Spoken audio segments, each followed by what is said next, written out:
Fala pessoal, tudo bem? Sejam todos bem-vindos a mais um editorial do nosso canal, Quarto do Dia, tá? A gente vai falar sobre dois pontos cruciais. Parece que a treta entre o Arthur Lira e o Flávio Dino vai virar o ano, né? Vai fazer Réveillon juntos aí, né? Parece que a coisa tá mais tensa do que você possa imaginar. Outro ponto também que a gente vai discutir é a questão do Nicolás Maduro, que parece ter mandado um recado aos Estados Unidos e aceitou o desafio do Donald Trump. Isso e muitas outras pautas a gente vai discutir aqui nesse editorial. Então seja muito bem-vindo, é sempre um prazer estar aqui com você. Bora começar? Vem comigo então. Pois é, pessoal, vamos continuar falando aqui da tensão que está rolando entre o Flávio Dino e o Lira, tá? Essa matéria aqui é do R7, eu sempre cito a fonte para vocês. Dino e Lira renunciam o descanso e protagonizam embates sobre emendas no recesso. Vocês estão sabendo que o Flávio Dino bloqueou as emendas parlamentares. O Lira está sendo muito cobrado pelos líderes, né? Abriu aqui uma espécie de guerra paralela que acontece direto, né, com o STF, por causa da decisão do Flávio Dino, com o Arthur Lira, né? E parece que isso aí vai virar o ano nesse embate aí. A coisa está ficando mais tensa do que você possa imaginar. Segundo a matéria do R7, o ministro do STF, o Flávio Dino, e o presidente da Câmara dos Deputados, Arthur Lira, abriram mão do recesso e têm protagonizado, desde o início do período de descanso, embates sobre a distribuição das emendas parlamentares. Nas primeiras horas da manhã dessa sexta-feira, o presidente da Câmara enviou um ofício com o posicionamento da Casa em resposta ao bloqueio efetuado por Dino na segunda-feira. 4,2 bilhões em emendas das comissões permanentes do Congresso Nacional. Dino, no entanto, alegou que as respostas não tinham informações essenciais e enviou um novo questionário à Câmara. Respondeu na noite de sexta-feira e disse que, para liberar os 4,2 bilhões alvo da polêmica, apenas seguiu orientações técnicas do governo. Apesar do bloqueio, a Câmara afirmou que não vai recorrer da decisão. Ministros da Corte, ouvido em reservado pelo R7, classificam esse embate como exagerado.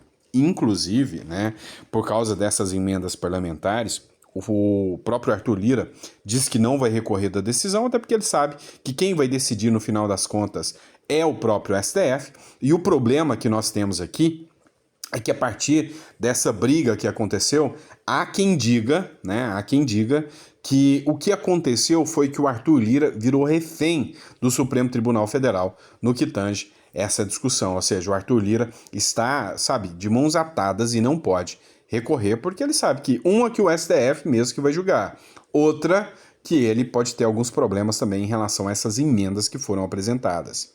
Pessoal, outro tema que a gente precisa falar é a tal da saidinha, né?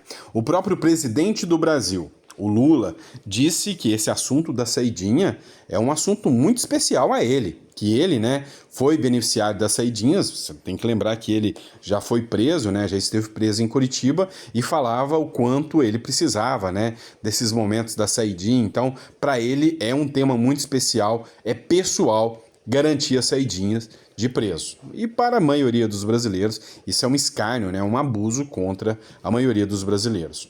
Homem preso por matar a própria filha de 1 mês de vida estava na saidinha de Natal.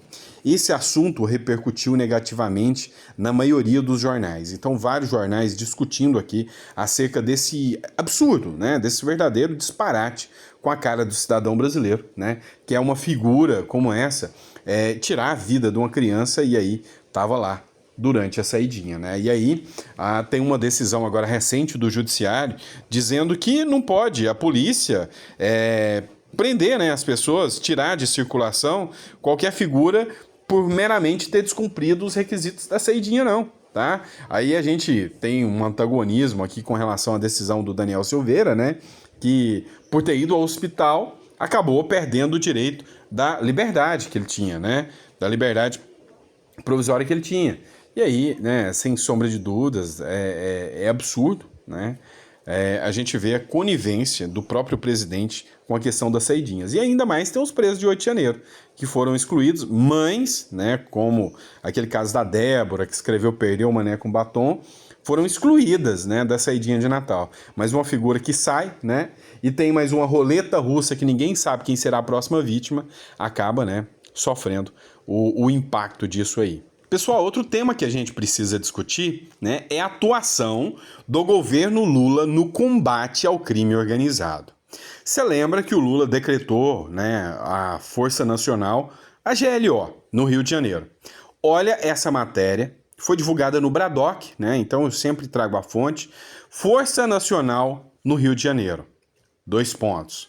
Somente uma arma foi apreendida em 1 ano de atuação. Você tem noção que a Força Nacional, sob o comando do Lula, não fez apreensão de nada de armas, apenas uma arma apreendida. É assim, um verdadeiro escárnio. Entram em conflito agora com os próprios governadores, que estão querendo, né, mudar a visibilidade sobre a segurança pública, estão defendendo, né, uma maior rigidez na segurança pública.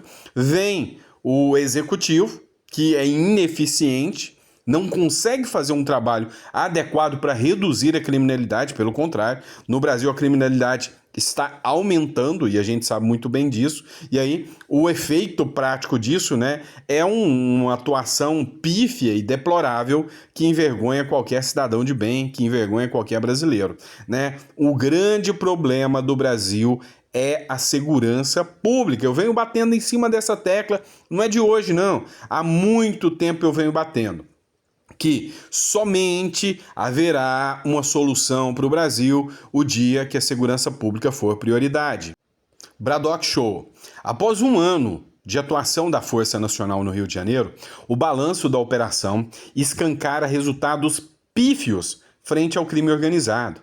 Autorizada para conter o domínio de traficantes no Complexo da Maré, a presença das tropas, que custou 18,4 milhões, se limitou a rodovias e aeroportos, longe dos redutos criminosos. Com 596 agentes, o saldo incluiu a apreensão de uma arma, menos de 1 quilo de drogas e 12 prisões em flagrante. Em contraste com 3.181 homicídios dolosos apenas na região metropolitana. E aí, né, a gente vislumbra aqui, né, uma situação que tira a esperança do brasileiro que dias melhores virão no assunto de segurança pública, né? Quando é que teremos um Bukele aqui no Brasil, uma pessoa de coragem, de peito para resolver o problema aqui do Brasil da criminalidade?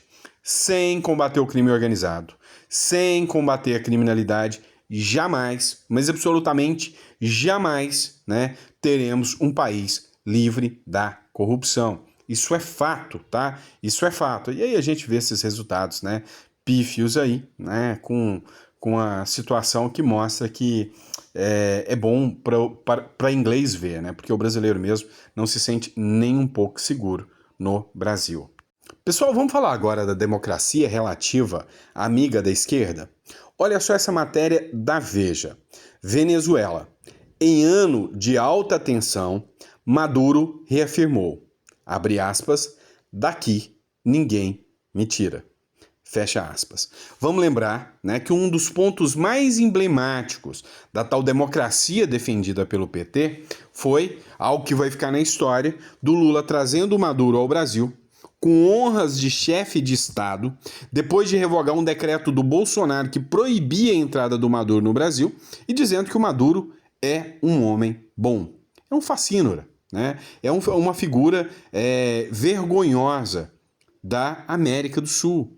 Como disse, né, o próprio Lacage Pou, é uma das ditaduras mais sanguinárias aqui da América do Sul e mais deploráveis da América do Sul. Ou seja, ninguém, ou melhor, quase ninguém dá credibilidade às falas e atuação do Nicolás Maduro, salvo uma triste exceção para nós brasileiros, e você sabe muito bem quem é.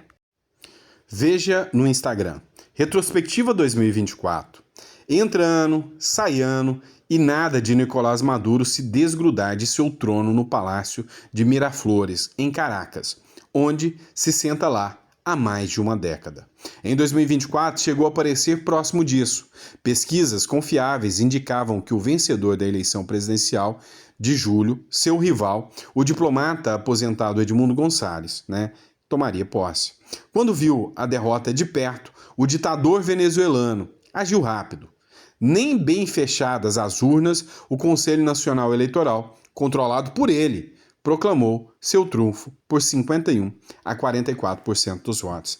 Que bom que na Venezuela, pelo menos o mundo soube que lá não é uma democracia, porque através do voto impresso demonstrou-se que o ditador Nicolás Maduro é um golpista, deu o golpe na população que queria vê-lo fora do poder. Mas enfim, ele acha quem pode defendê-lo ainda. E aí, adivinhe quem são essas figuras deploráveis, execráveis, que defendem a ditadura do Maduro, né? Citando a fonte, como sempre, Brasil de Fato, jornal de esquerda. Movimentos populares pedem que Lula reconheça a vitória de Maduro. Respeito à soberania da Venezuela. E o respeito à soberania do povo venezuelano que escolheu outro como presidente da República. Será que essas figuras são tão tapadas à realidade que não conseguem perceber que lá estão diante de um ditador que roubou as eleições? É uma pessoa que atenta contra a verdadeira democracia. É deplorável ver um presidente como Lula dizendo que Venezuela é uma democracia. É deplorável, vergonhoso ver uma figura como Lula dizendo que, olha só, o Maduro é uma figura boa, é uma figura democrática. Pois é, o Brasil parece que anda a passos largos para o lado errado da história. Movimentos e organizações sociais brasileiros enviaram uma carta ao presidente Lula, pedindo que o governo reconheça a vitória de Nicolás Maduro na Venezuela. Abre aspas, respeite a soberania do país vizinho. O documento, publicado na quinta-feira, aponta que uma mudança de postura do governo Lula, abre aspas, fortalece os laços de amizade e cooperação que historicamente unem as nossas duas nações. É vergonhoso, né, ler um trecho de uma matéria como essa. Assinada por entidades como a Associação Brasileira de Juristas pela Democracia, Federação Árabe e Palestina do Brasil, Levante Popular da Juventude, Marcha Mundial das Mulheres e do MST, a carta afirma que o reconhecimento do Brasil envia uma mensagem clara de apoio à paz e à estabilidade regional. Eu já tenho outra visão.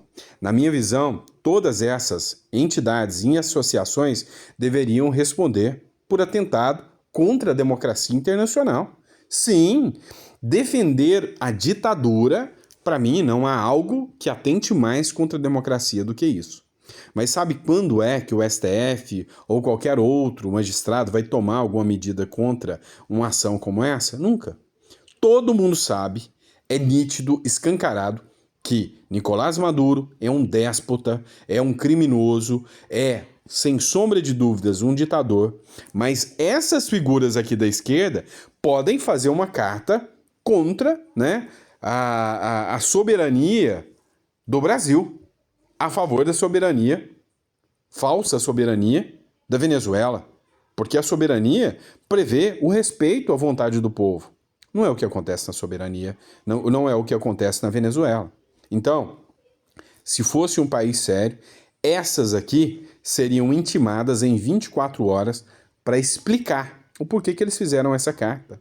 Imagina entidades escrevendo carta de apoio a Israel. É possível que essas figuras seriam notificadas para explicar o porquê apoiam Israel, né? E não querem o fim dos judeus. Pois é, infelizmente não vivemos mais num país sério. Por fim, mas não menos importante, essa matéria do Pleno News é importante da gente analisar. Justiça da Espanha analisa pedido de extradição de Oswaldo Eustáquio. Oswaldo Eustáquio é um jornalista, fugiu para o Paraguai, tá? Depois, o Paraguai ameaçou entregá-lo à justiça brasileira. Ele fugiu para a Espanha e lá fez um pedido de asilo. E agora, foi feito o pedido de extradição do Oswaldo Eustáquio.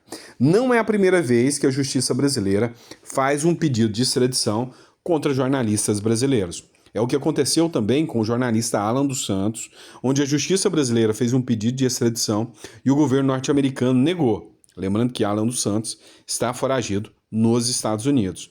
A justiça americana disse que não existe lá prisão por opinião e que tudo leva a crer, leva a indicar que o STF está querendo é uma prisão política por opinião. Então, esse pedido de extradição do Alan dos Santos nos Estados Unidos foi negado. Já o pedido que foi feito para a Espanha, agora ainda será fruto de análise. Mas pense que vergonha seria, né, a justiça da Espanha rejeitando mais uma vez, né, um pedido do Supremo Tribunal Federal ao argumento de que se trata de uma prisão política. Pois é. Matéria do Pleno News, sempre citando a fonte, a Justiça da Espanha iniciou, na semana passada, a análise do processo que pede a extradição do jornalista Osvaldo Eustáquio. O pedido das autoridades brasileiras para que ele seja enviado ao Brasil corresponde aos mandatos de prisão que foram emitidos pelo Supremo Tribunal Federal. A princípio, as autoridades espanholas irão analisar se há base legal para extradição. O caso será analisado pelas normas internacionais. Caso o pedido tenha essas bases, o pedido será enviado ao governo espanhol. Caso contrário, será devolvido. Tá bom?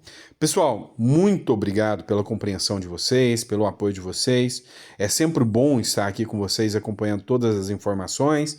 A gente volta daqui a pouco com mais um editorial para vocês. Um grande abraço e até a próxima.